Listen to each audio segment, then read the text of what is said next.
When you get SA'd by someone in your family, it is very, very hard to reconcile that this relationship is just a no-go. It's never going to be safe. And there might be some bargaining that you do in the grieving process to say, like, well, maybe I can try. Maybe I can, meet with him or her in, a setting that's safe. And maybe there'll be some acknowledgement. There'll be some healing. Maybe they're going to go and do their own work. And maybe one day they'll even come to me and say, hey, I'm copying to this. So I did that. I went to therapy with my father. And I called him and I said, I want to try going to therapy with you because I want to see what we can come up with here. But it's under conditions. You may not talk to me. You can't talk to me in the lobby. You can't talk to me in the waiting room. You can't talk to me if you see me in the parking lot. Do not talk to me in any other place but in the therapist's office. So yeah, of course. Well, of course he broke that. He shattered that condition. And also when we were in the office, he was just categorically denying and projecting and flipping it on its head and saying that it must have been something about me and that I created this discord. I hope, Julie, that you can get some help because you need it. And my fucking God.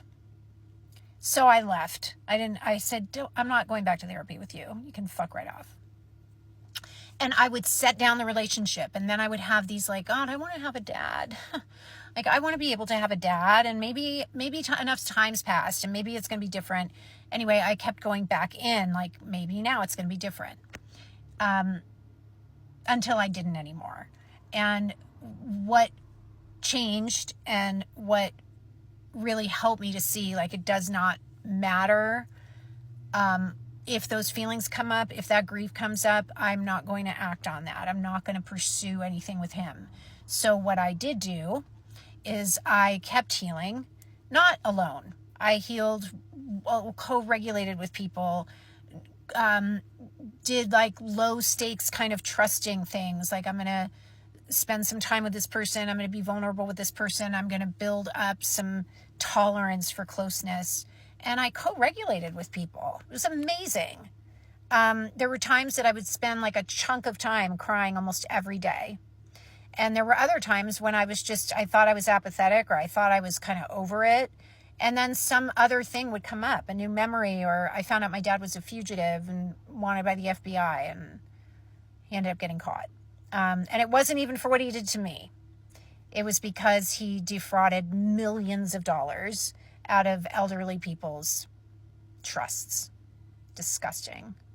So coming to terms with what he will never be is a lifelong sadness. And the rage is also lifelong.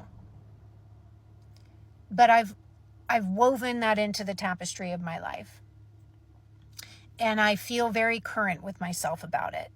And if anything comes up, I have the resources to heal my way through it. So it's a tough one.